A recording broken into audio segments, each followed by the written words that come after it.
আসসালামু আলাইকুম প্রিয় শিক্ষার্থীবৃন্দ, কেমন আছেন সবাই? সবাইকে স্বাগত জানাচ্ছি আমি শাহিন স্যার সাধারণ জ্ঞানের আরও একটি ক্লাসে।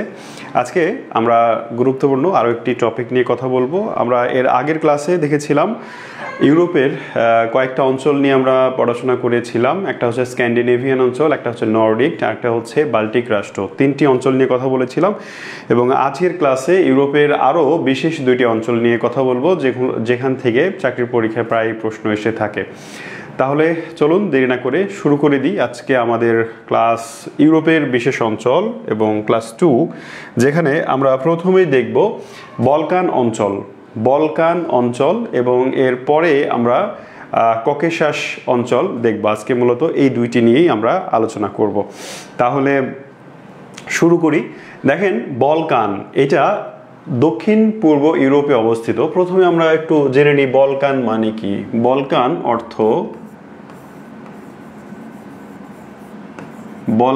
অর্থ পর্বত সারি। কেউ বলে থাকেন এক সারি পর্বত, আবার কেউ বলে থাকেন সারি সারি পর্বত। মূলত বলকান হচ্ছে একটা পর্বতের নাম। বলকান কি? বলকান হচ্ছে একটা দক্ষিণ পূর্ব ইউরোপের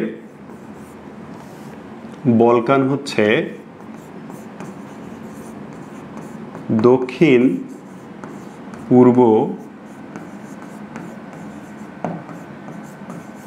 ইউরোপের একটি পর্বতমালা। ঠিক আছে, তো দক্ষিণ পূর্ব ইউরোপের যে বলকান পর্বতমালা আছে, এই পর্বতের পাদদেশে বা এই পর্বতের পার্শ্ববর্তী 11টি দেশকে একসঙ্গে বোঝাতে বলকান রাষ্ট্র বা বলকান অঞ্চল বলা হয়। তাহলে এই বলকান পর্বতের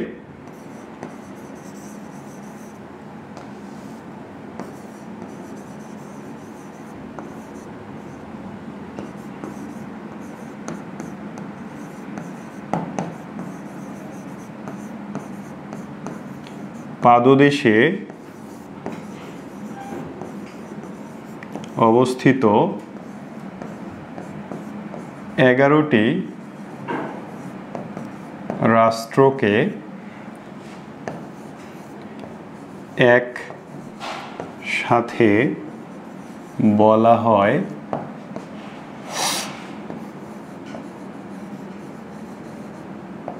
বলকান রাষ্ট্র বা বলকান অঞ্চল। ঠিক আছে, এইবার আপনারা বিভিন্ন বই খুললে বা বিভিন্ন জায়গায় এই সংখ্যাটার সঙ্গে একটু দ্বিমত পেতে পারেন। কোথাও আছে 11টি, কোথাও 10টি, আবার কোথাও আছে 12টি।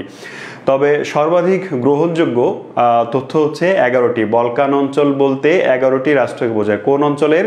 দক্ষিণ পূর্ব ইউরোপ মহাদেশের দক্ষিণ পূর্ব দিকে, অর্থাৎ এশিয়ার ঠিক পশ্চিমেই, উত্তর পশ্চিমে, এশিয়া মহাদেশের ঠিক কানের উপরে উত্তর পশ্চিম দিকে ইউরোপ মহাদেশের যে বলকান পর্বত আছে, সেই বলকান পর্বতের পাদদেশের 11টি রাষ্ট্রকে এই মূলত বলকান রাষ্ট্র বলা হয়। এবার 12টি বলা যুক্তি কি সেটাও আমি একটু বলি। দেখেন, আমরা একটু এই ম্যাপে দেখে নিই। ম্যাপে এই যে হালকা কি বলে এটাকে, কফি কালার মনে হয়, একটু হালকা কফি কালার, অন্যদের চেয়ে আলাদা। আমি একটু আলাদা করে দিই। এই যে এই অঞ্চলটা, এই দাগের মধ্যে যে অঞ্চলটা দেখতে পাচ্ছেন, এর মধ্যে মূলত 11টি রাষ্ট্র আছে এবং এই 11টি রাষ্ট্রকে বলকান রাষ্ট্র বলে। আমরা একটু দেখে নিই এই 11টি রাষ্ট্র কি কি। এই পাশ থেকে আমরা যদি দেখি মলদোভা, রোমানিয়া, তারপরে এটা হচ্ছে Slovenia, Croatia, Bosnia and Herzegovina, তারপর হচ্ছে সার্বিয়া, তারপরে হচ্ছে মন্টিনিগ্রো, কসোভো, তারপরে এটা কি মেসিডোনিয়া, তারপরে হচ্ছে আলবেনিয়া, আর নিচে আছে গ্রিস, আর এই পাশে একটা রাষ্ট্র আছে বুলগেরিয়া। তাহলে কয়টা হলো দেখেন তো? 1 2 3 4 5 6 7 8 9 10। এটা তো 9 10 বলছি। কসোভো, মন্টিনিগ্রো, এটা আসলে একটা। তাহলে এই মালদোভাকে অনেকেই গণেন, আবার অনেকেই গণেন না। তাহলে আমরা একটু আরেকবার গণি। 1 2 3 4 5 6 7 8 9 10 11 এটা দিলে 12 হচ্ছে। এইবার এই যদি তুরস্ককে ধরা হয় তাহলে আবার হয়ে যাচ্ছে 13। তো এই যে মালদোভা, কিছু জায়গায় আপনি দেখবেন যে মালদোভাকে এখানে কাউন্ট করেছে, মালদোভাকে কাউন্ট করলে 11টি হয়, 12টি হয়, আর তুরস্ককে যদি আবার কাউন্ট করে তাহলে 13টি হয়ে যায়, ঠিক আছে। কিন্তু তুরস্ক পুরোটা বলকান অঞ্চলের মধ্যে নয়। তুরস্ক আমরা নিশ্চয়ই জানি যে তুরস্ককে বলা হয় ইউরেশিয়ান কান্ট্রি, কারণ তুরস্কের এই বসফরাস প্রণালী থেকে পশ্চিম দিকের যে অংশটা সেটা কিন্তু ইউরোপ মহাদেশের মধ্যে অবস্থিত। তো তুরস্কের এই অংশটুকু, তুরস্ক মূলত এশিয়ার রাষ্ট্র, কিন্তু বসফরাস প্রণালীর পার হয়ে তুরস্কের যে ভূখণ্ডটা ইউরোপ মহাদেশের মধ্যে অবস্থিত, এই অঞ্চলটাকে বলকানের মধ্যেই ধরা হয়। তো যদি এইগুলো সব ধরা হয় তাহলে হচ্ছে 13টি। আবার মালদোভাকে ধরলে মানে তুরস্ককে বাদ দিয়ে শুধু মালদোভাকে ধরলে হয় 12টি, আর মালদোভাকে বাদ দিয়ে যদি হয় তাহলে হয় 11টি। তো এই হচ্ছে আমাদের বলকান রাষ্ট্র।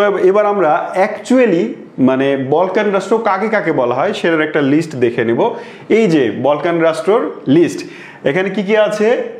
বুলগেরিয়া, তারপরে হচ্ছে মেসিডোনিয়া, তারপরে হচ্ছে ক্রোয়েশিয়া, স্লোভানিয়া, তারপরে হচ্ছে বসনিয়া অ্যান্ড হার্জেগোভিনা, আলবেনিয়া, তারপরে হচ্ছে কসোভো, রোমানিয়া, তারপরে সার্বিয়া, মন্টিনিগ্রো আর গ্রিস। এই 11টি রাষ্ট্রকেই মূলত বলা হয় বলকান রাষ্ট্র। এবার যদি পরীক্ষায় এভাবে আসে বলকান রাষ্ট্র কয়টি, তাহলে অপশন সাধারণত থাকবে 11টি, থাকার কথা। যদি 11টি পান তাহলে অবশ্যই 11টি অ্যান্সার করবেন, যদি 11 না থাকে তাহলে 12 অ্যান্সার করবে, যদি 12 না থাকে তাহলে 13 অ্যান্সার করবেন, আর যদি 11, 12, 13 সবই থাকে তাহলে আপনি অবশ্যই 11ই অ্যান্সার করবেন, ঠিক আছে। আশা করি বোঝাতে পেরেছি। তার মানে বলকান রাষ্ট্র আমরা কি বুঝলাম? বলকান রাষ্ট্র হচ্ছে ইউরোপ মহাদেশের দক্ষিণ পূর্ব দিকে অবস্থিত 11টি রাষ্ট্র, এবং এই রাষ্ট্রগুলোকে বলকান বলার কারণ কি? কারণ এই রাষ্ট্রগুলো কোনো না কোনোভাবে বলকান যে পর্বতমালা আছে এই বিশাল এলাকা জুড়ে, সেই পর্বতমালার সাথে সংশ্লিষ্ট, পর্বতের আশেপাশে দিয়ে অবস্থিত, এই জন্য এদেরকে বলকান রাষ্ট্র বলা হচ্ছে। এই হচ্ছে আমাদের বলকান রাষ্ট্র। ইউরোপের আরেকটা অঞ্চলে আমরা যাব, সেটা হচ্ছে ককেশাস অঞ্চল। ককেশাস একটা পর্বতের নাম, বলকান যেমন একটা পর্বতের নাম, ককেশাস তেমনি আরেকটা পর্বতের নাম।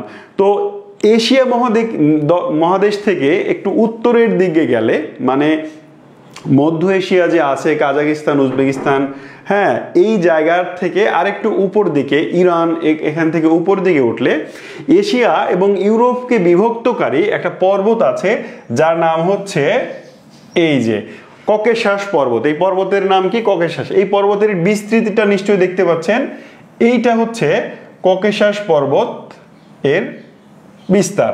এই ককেশাস পর্বতের দুই পাশে যে 4টি দেশ অবস্থিত, এই 4টি দেশকে বলা হয় ককেশাস অঞ্চল বা ককেশিয়ান কান্ট্রি, ঠিক আছে।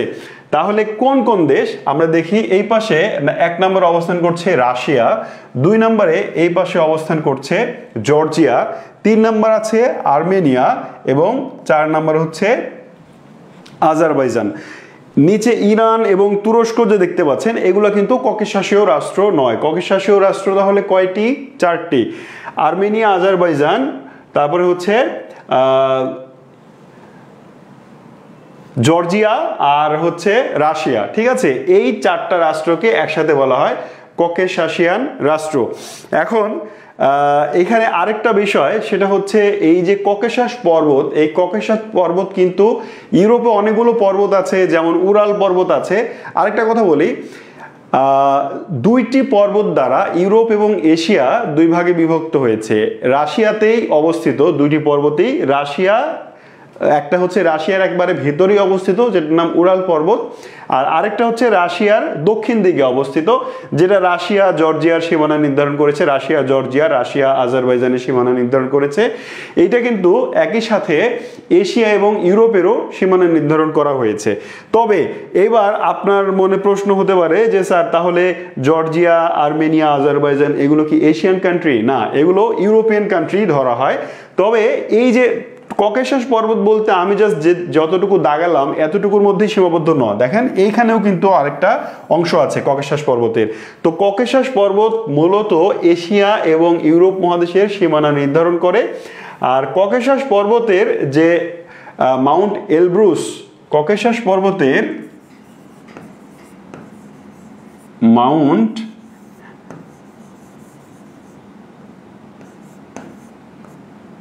এলব্রুস এটা ইউরোপের সর্বোচ্চ পর্বতশৃঙ্গ। যেমন এশিয়ার সর্বোচ্চ পর্বতশৃঙ্গ বা সারা বিশ্বের সর্বোচ্চ পর্বতশৃঙ্গ মাউন্ট এভারেস্ট, ঠিক তেমনি ইউরোপ মহাদেশের সর্বোচ্চ পর্বতশৃঙ্গর নাম হচ্ছে মাউন্ট এলব্রুস, এবং এই মাউন্ট এলব্রুস কিন্তু ককেশাস পর্বতেই অবস্থিত। ঠিক আছে, তাহলে আমরা ককেশাসিয়ান অঞ্চল বলতে কয়টা দেশকে বুঝি? 4টা দেশকে। কোন 4টা দেশ? Russia, Georgia, Armenia, Azerbaijan. আমরা আরেকটা ম্যাপে দেখব, এই যে মানে অন্য জায়গায় আপনি এরকম ডেসক্রিপশন পাবেন যে কাস্পিয়ান সাগর আর কৃষ্ণ সাগর, এটা দেখেন কাস্পিয়ান সি আর এটা হচ্ছে ব্ল্যাক সি। আমরা আগের ম্যাপও দেখলেও দেখতে পাবো এটা হচ্ছে ব্ল্যাক সি, এটা হচ্ছে কাস্পিয়ান সি। এই কাস্পিয়ান সাগর এবং কৃষ্ণ সাগর এই দুটার মাঝখানে যে অঞ্চল অবস্থিত তাকেও ককেশাসীয় অঞ্চলই বলা হয়। পরীক্ষা যদি এইভাবে আসে যে কাস্পিয়ান সাগর আর কৃষ্ণ সাগরের মধ্যবর্তী পূর্ব ইউরোপের যে অঞ্চলটি আছে সেটি কি নামে পরিচিত, তাহলে অ্যান্সার হবে ককেশাসীয় অঞ্চল। তাহলে এটাকে দুইভাবে বর্ণনা করা যাচ্ছে, একটা হচ্ছে এই কাস্পিয়ান আর ব্ল্যাক সি এর মাঝখানে অবস্থিত, আর আরেকটা হচ্ছে ককেশাস পর্বতের পার্শ্ববর্তী মানে অবস্থানকারী দেশগুলো। একই বিষয়, মানে দুইটা আমাদের এখানে মানে বুকমার্ক। ঠিক আছে, তো এই হচ্ছে ককেশাসীয় অঞ্চল। এখানেও জাস্ট ওই রাষ্ট্রগুলোই, আরেকটু আলাদাভাবে মানে পর্বতের ম্যাপটা নেই এখানে। আজারবাইজান, আর্মেনিয়া, জর্জিয়া আর রাশিয়া। এই যে এটা হচ্ছে রাশিয়া, এই হচ্ছে ককেশাসীয় পর্বত। তো ইউরোপ মহাদেশ থেকে সাধারণত এই 5টি অঞ্চল পড়লেই আপনার পরীক্ষার জন্য এনাফ। কি কি 5টি? একটা হচ্ছে সবচেয়ে বেশি আসবে স্ক্যান্ডিনেভিয়ান অঞ্চল, তারপরে আসবে হচ্ছে নর্ডিক অঞ্চল, তারপরে বাল্টিক অঞ্চল, তারপরে আসবে হচ্ছে বলকান অঞ্চল, তারপরে ককেশাসীয়। এই 5টা অঞ্চল যদি আপনি ভালো করে পড়েন, এই 5টা অঞ্চলের মধ্যে কোন কোন দেশগুলো অবস্থিত বা কয়টি দেশ নিয়ে এই অঞ্চলগুলো আলাদা আলাদাভাবে অবস্থিত, এইগুলো যদি আপনি ভালো করে আয়ত্ত করে ফেলতে পারেন, আশা করা যায় যে ইউরোপের অঞ্চল ভিত্তিক আর কোনো সমস্যা থাকবে না। আমরা পশ্চিম ইউরোপের কিছু দেশ আমরা দেখেছি, ব্রিটেন, ফ্রান্স, তারপরে হচ্ছে পর্তুগাল, জার্মানি, এইগুলো কিন্তু অঞ্চল হিসেবে আসে না, যে নিচের কোনটি পশ্চিম ইউরোপের দেশ এভাবে সাধারণত আসে না। তাহলে আজকে এ পর্যন্তই। ইউরোপের এই অঞ্চলটা ভালো করে আয়ত্ত করে ফেলবেন। আবারও দেখা হবে অন্য কোনো ক্লাসে। আর শেষে আরেকটা রিকোয়েস্ট করব যে আপনার যদি ক্লাসটা বা আমাদের ক্লাসগুলো ভালো লেগে থাকে অবশ্যই একটা শেয়ার করে দিবেন। আপনাদের এই গঠনমূলক কমেন্ট, আপনাদের ছোট একটা শেয়ার আমাদের পরবর্তী ক্লাসগুলো নিতে আরও বেশি অনুপ্রাণিত করে। তো সবাই ভালো থাকবেন, সুস্থ থাকবেন। আল্লাহ হাফেজ।